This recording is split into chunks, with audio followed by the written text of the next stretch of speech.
여러분, 서울 집값, 지방 소멸, 그리고 세대 갈등.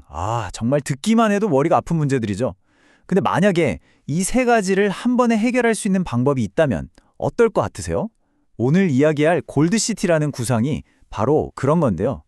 이게 과연 그냥 꿈 같은 이야기일지 아니면 진짜 가능한 이야기일지 지금부터 한번 제대로 뜯어보겠습니다. 자, 화면에 숫자 하나가 딱 보이죠? 15,506. 이게 무슨 숫자일까요? 이게 바로 서울 1제곱킬로미터, 그러니까 가로 세로 1km 안에 무려 15,000명이 넘는 사람들이 살고 있다는 뜻입니다. 와, 전국 평균의 30배래요. 우리가 매일 아침 저녁으로 겪는 그 지옥철, 그 숨막히는 경쟁, 그게 다 바로 이 어마어마한 밀도에서 시작되는 거라고 볼 수 있겠죠. 근데 참 아이러니한 게 뭐냐면요. 이렇게나 빽빽한 서울로 일자리다, 기회다 해서 매년 6만 명이 넘는 청년들이 계속 몰려들고 있다는 거예요. 근데 동시에 서울은 또 초고령 사회로 빠르게 진입하고 있잖아요.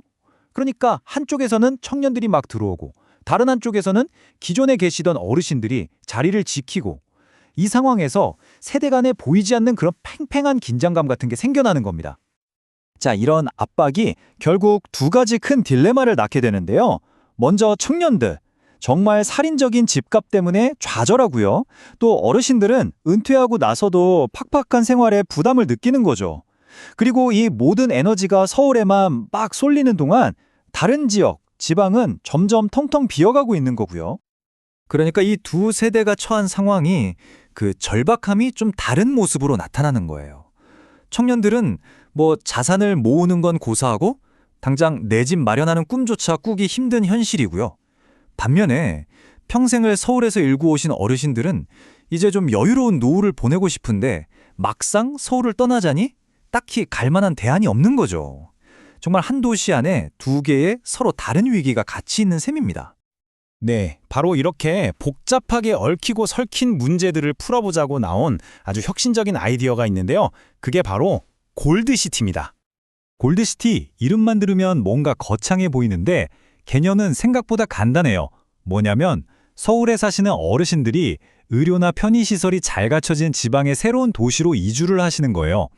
그럼 그분들이 살던 서울집이 비잖아요?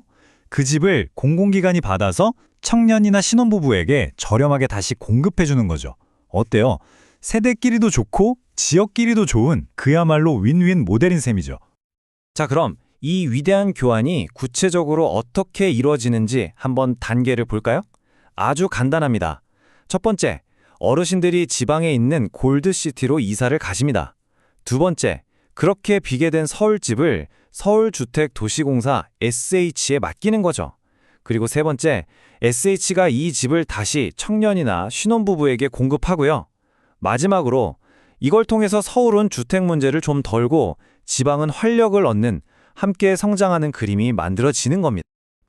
들어보니까 아이디어는 참 그럴듯해요. 그쵸? 근데 여기서 가장 중요한 질문이 남습니다. 그래서 사람들이 진짜 이사 갈까?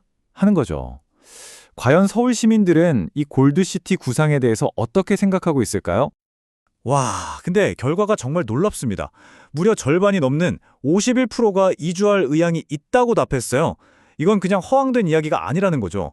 지금의 팍팍한 현실에 지친 많은 분들의 마음을 움직일 수 있는 정말 현실적인 대안이 될 수도 있겠다는 아주 강력한 신호라고 볼 수 있겠습니다. 그럼 도대체 왜, 무엇 때문에 골드시티로 가고 싶어 하는 걸까요? 여러분도 아마 예상하셨을 텐데요. 가장 큰 이유는 역시 저렴한 주거비, 그리고 쾌적한 자연 환경이었습니다. 복잡한 서울을 좀 벗어나서 경제적인 부담은 덜고 삶의 질은 높이고 싶다는 아주 근본적인 욕구가 반영된 결과라고 할 수 있겠죠. 하지만 물론 장점만 있는 건 아니겠죠. 현실적인 걱정들도 만만치 않았습니다. 이주를 망설이게 하는 가장 큰 이유, 바로 의료 서비스가 부족할 것 같다는 거였고요. 그리고 일자리 문제, 또 전반적인 인프라에 대한 걱정도 컸습니다. 그러니까 이 프로젝트가 진짜 성공하려면 반드시 넘어야 할 큰 산들이 바로 이런 것들이라는 거죠. 자, 그럼 이런 걱정들을 해결하고 이 멋진 아이디어를 진짜 현실로 만들려면 도대체 뭐가 필요할까요? 성공을 위한 조건들을 한번 구체적으로 따져보겠습니다. 자, 이 표를 한번 보세요. 이게 아주 핵심적인 부분 중 하나인데요. 그냥 주택연금을 받는 거랑 서울집을 팔고 골드시티로 이사가는 모델을 비교한 거예요. 결론부터 말씀드리면 골드시티로 이주할 경우에 기존 주택연금보다 매달 50만 원 정도를 더 받을 수 있다는 계산이 나옵니다. 와, 인태생활에서 매달 50만 원이면 이거 정말 실질적이고 아주 매력적인 혜택이 아닐 수 없죠? 물론 이렇게 돈만 더 준다고 다 해결되는 건 아니에요. 사람들이 괜찮네? 하고 관심을 갖는 데서 그치지 않고 진짜 이사 가야겠다 하고 행동하게 만들려면 뭐 세금을 깎아준다든지 복잡한 자산 이전을 쉽게 도와주는 그런 자산 전환 플랫폼 같은 아주 강력한 정책 지원이 꼭 필요합니다. 자, 이제 이 골드시티 프로젝트를 좀 더 큰 그림에서 한번 볼게요. 이건 그냥 단순히 집을 옮기는 주택정책 그 이상입니다. 어쩌면 우리 사회가 돌아가는 방식 자체를 바꿀 수도 있는 아주 새로운 모델에 대한 이야기거든요. 실제로 SH도시연구원 보고서에서는 이 프로젝트를 이렇게 표현해요. 세대 간 자산과 공간을 순환시키는 사회구조 전환 정책이다. 여기서 중요한 단어가 바로 순환이에요.